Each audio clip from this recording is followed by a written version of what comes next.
Jammu municipal corporation का special general house शुक्रवार को बिल्डिंग बायलॉज पर आयोजित हुआ। स्पेशल जनरल हाउस में कॉर्पोरेटर्स से सुझाव मांगे गए। इस दौरान लोगों को पेश आ रही समस्याओं को भी उजागर किया गया। पेंशन बंद किए जाने, एनओसी की शर्त को सरल करने, बिजली पानी सप्लाई जैसे मुद्दे भी कॉर्पोरेटर्स द्वारा उठाए गए। डिप्टी मेयर जम्मू और अन्य ने बिल्डिंग बायलॉज पर पेश किए अपने विचार। इस दौरान मेयर की मनमानी से खफा विपक्षी कॉर्पोरेटरों ने काली पट्टियां बांधकर विशेष हाउस में हिस्सा लिया।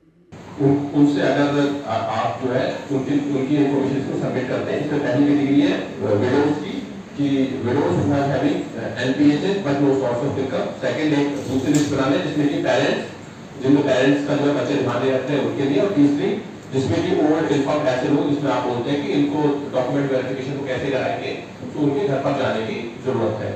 तो अगर आप ये 3 कैटेगरी बना दें तो उसको जो है फिर गवर्नमेंट इनको जो है स्पीडिटली टेकअप करेगी, सो दैट हमारे जो लोग जिनकी अगर कैटेगरी चेंज करने की जरूरत है या फिर डॉक्यूमेंट वेरिफिकेशन में उनको मुश्किलात आ रही है, उनको समस्या आ रही है डॉक्यूमेंट वेरिफिकेशन में, क्योंकि उनको ओल्ड है या फिर जैसे कुछ जैसे आप लोग बताते हैं कि कुछ जो है वो 90% डिसेबल्ड है, उनको जो प्रॉब्लम आती है, तो उसकी होम विजिट कर गवर्नमेंट की तरफ से ही उनके डॉक्यूमेंट वेरीफाई कराए जाएंगे। और इसी तरीके से अगर पेरेंट्स का ध्यान नहीं रखते अगर बच्चे, क्योंकि उसमें थोड़ी सी ज्यादा इंक्वायरी की आवश्यकता होती है, क्योंकि वो बहुत सब्जेक्टिव इशू होता है कि कोई भी बोल सकता है, जिसको फैक्टर में रखते हैं वो भी बोल सकता है, तो उसमें थोड़ी सी ज्यादा इंक्वायरी की जरूरत होती है। तो 2 कैटेगरी ऐसी है जिसमें रिलेटिवली कम इंक्वायरी की जरूरत है। जैसे कि अगर ओल्ड इन्फॉर्म को जा नहीं पा रहा है तो एक्चुअल में हमारी रिस्पॉन्सिबिलिटी बनती है, लेकिन अगर आप इन्फॉर्म कर दें तो वहां पर हम घर पर जाकर वेरिफिकेशन करा लेंगे। इस तरीके से अगर विडो हो चुकी है लेडी और पहले वो जैसे आप ये पॉइंट करना कि पहले हो सकता है कि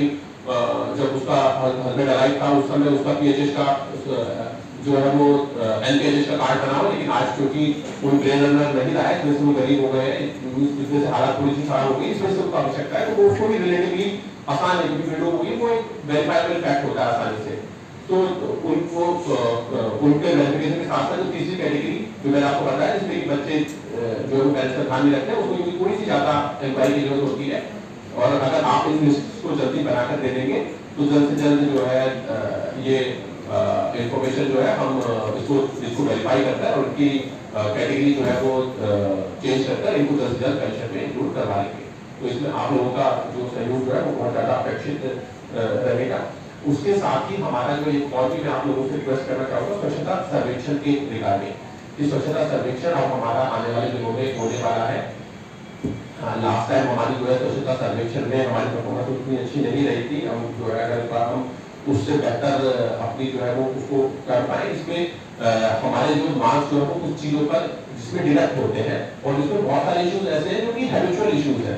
कि एक तो जैसे हमारे अभी भी काफी सारी जगहों पर लोग जो है वो नाले में और वाटर बॉडीज में जो है वो कूड़ा डंप करते हैं, जिसमें नहर में कूड़ा डंप कर रहे हैं, वाटर बॉडीज में कूड़ा डंप कर रहे हैं। उसमें हम आने वाले दिनों में मैंने एक मीटिंग ली थी और आने वाले दिनों में हमारे जो स्वच्छ भारत कमेटी के जो चेयरमैन साहब हैं उनसे भी मैं रिक्वेस्ट करूंगा हमारे मेयर साहब से कि इस दिन भी हम जो है स्वच्छता सर्वेक्षण से रिलेटेड इश्यूज के ऊपर हम 2 से 3 मीटिंग करें, क्योंकि ये भी एक इम्पॉर्टेंट चीज है अपने शहर को हाईलाइट करने के लिए कि जब हम उस रैंकिंग पे पिछड़ते हैं और रैंकिंग में जब पिछड़ते हैं तो एक्चुअल में उसमें काफी कुछ वास्तविकता भी होती है कि और उसमें से कई सारे इश्यूज ऐसे हैं जिसको हम एग्जिस्टिंग रिसोर्स के साथ ही टैकल कर सकते हैं। जिसमें से ये पता है कि नदी नालों में जैसे कि जहाँ जहाँ पर कूड़ा लोग कम करते हैं तो उसमें अगर हम स्पेशल ड्राइव चलाएं जिसमें भी लोगों के घर नदी नालों के अलावा में पहले उनको सेंसिटाइज करें और उसके बाद उनको एक बार उनको वार्निंग दें, अगर उसके बाद अगर वो नहीं मानते तो उनके खिलाफ फैक्ट्री माइंड लगाया जाए।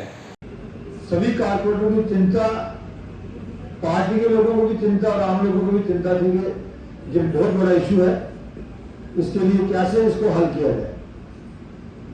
तो यही सोच के कुछ और चीजों को भी गए थे, हम वहां पे मिले हैं, साहब से मिले, उन्होंने खुद कहा कि जो इशू है इसके ऊपर मैं भी चिंतित हूं, इसका जल्दी से जल्दी हल होना चाहिए। पहले तो हमने कहा कि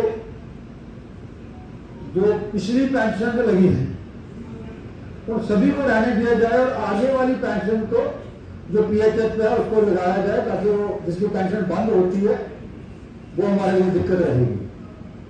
कोई इंडिविजुअल है जो गलत है उसको बंद कर दिया जाए, वो रद्द हुआ था, सबके लिए ऐसा नहीं होना चाहिए। अल्टीमेटली उन्होंने उसी वक्त बैठे बैठे शीतल नंदा जी को फोन किया, उन्होंने कहा बड़ा इंपॉर्टेंट इशू है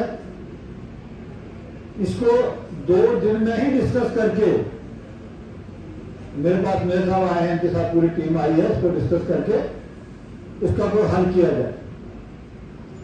मुझे बताया मेरे सामने कि मैं मिला हूं शीतलनंदा जी से भी, तो जो आपको बताया कि ऐसे ऐसे होगा, ये चीजें सारी होगी। मुझे लगता है कि अगर पार्षद को ये मिल जाता है कि पार्षद जिसको करेगा आइडेंटिफाई कि ये आदमी वाकई जनरल इसको पेंशन लगा दी जाए, ऐसा फॉर्मेट आता है, तो मुझे लगता है इससे बढ़िया और कोई बात नहीं। मीटिंग है वो तो इसमें कोई शक नहीं कि महत्वपूर्ण विषय पे हो रही है, बिल्डिंग बायलॉज। इसमें हर कारपोरेटर, हर शहर का आदमी इसके साथ लिंक है। अगर ये अच्छे तरीके से सारी चीजें होती हैं और टाइम बाउंड में लोगों को हम टाइम बाउंड में हम लोगों को रिलीफ दे पाते हैं, तो मुझे लगता है ये बहुत बड़ी बात है। दूसरा, इन्होंने मुझे पेंशन के इशू पे बात करने के लिए बोला। मैं और हरिंदर जी और होगा भी, जिस सिंसियरिटी के साथ उन्होंने बात सुनी और खुद भी कहा, तो ये जल्दी होने वाला है। इसके साथ साथ हमने शहर में पानी की समस्या की भी बात की, उसके साथ भी कहा कि क्या क्या है, उसकी भी डिटेल में बात हुई, और भी कई बातें हुई। मुझे लगता है हमारा जो टूर था वो सफल रहा। उस मीटिंग में स्वागत है जम्मू म्युनिसिपल कॉर्पोरेशन ने पिछले 4 साल से जितने भी काम किए हैं, सभी सराहनीय काम किए हैं। और इसमें जिस तरीके से हाउस ने पिछले दिनों अपनी चिंता जाहिर की विडो पेंशन के लिए, हैंडीकैप पेंशन के लिए, ओल्ड एज पेंशन के लिए, आप सबने सार्थक प्रयास किए और आपके प्रयासों के कारण आज इस हाउस में ये कहते हुए मुझे खुशी हो रही है कि सरकार ने आपकी चिंताओं को ध्यान में रखते हुए 3 कैटेगरीज बना दी हैं, जिसको आप खुद स्वयं अपने अपने वार्ड में आइडेंटिफाई करेंगे। उसमें पहली कैटेगरी ये बनी है, widows who are having NPHH ration card but no source of income. जिनके पास PHH का राशन कार्ड नहीं है, जो हमारे पास आम राशन कार्ड होता है वो है, और बट उनके पास सोर्स ऑफ इनकम कोई नहीं है, उनको आपने आइडेंटिफाई करना है। सेकेंड है parents who are not being looked by their offsprings. जो बच्चे अपने माता पिता का ध्यान नहीं रख सकते हैं, नहीं रख रहे हैं, और वो पेरेंट्स अच्छी फैमिली से बिलोंग करते हैं, वेल ऑफ फैमिलीज को बिलोंग करते हैं, इन लोगों को। तीसरा, वो लोग जो ओल्ड हैं, इनफॉर्म हैं, और उनकी डॉक्यूमेंटेशन के लिए वो कहीं जा नहीं सकते, और उनकी डॉक्यूमेंटेशन उनके घर पर हो, इसके लिए भी व्यवस्था बनेगी। इसका एक प्रॉपर आपको फॉर्मेट मिलेगा, जो फिर आप सबमिट करवाएंगे और उसके आधार पर ये सारे काम होंगे।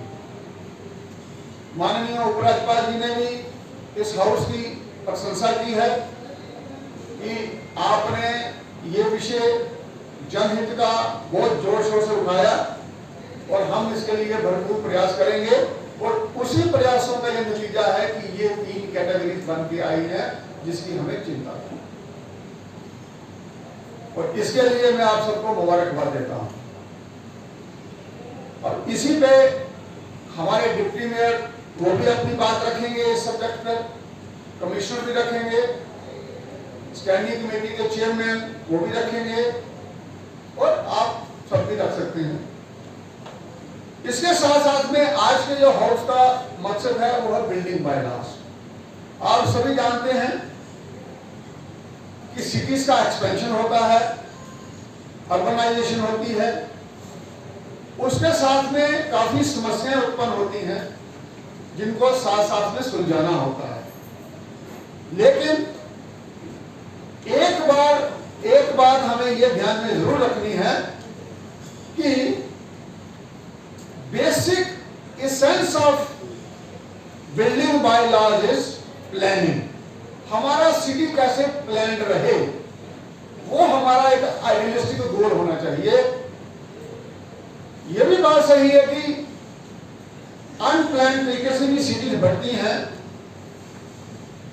उसको कैसे अकोमोडेट करें, लेकिन अकोमोडेशन के साथ साथ हमारी प्लानिंग भी खराब ना हो, अदरवाइज सारी सिटी अनप्लान्ड हो जाएगी और जो हमारा उद्देश्य है वो हासिल नहीं हो पाएगा।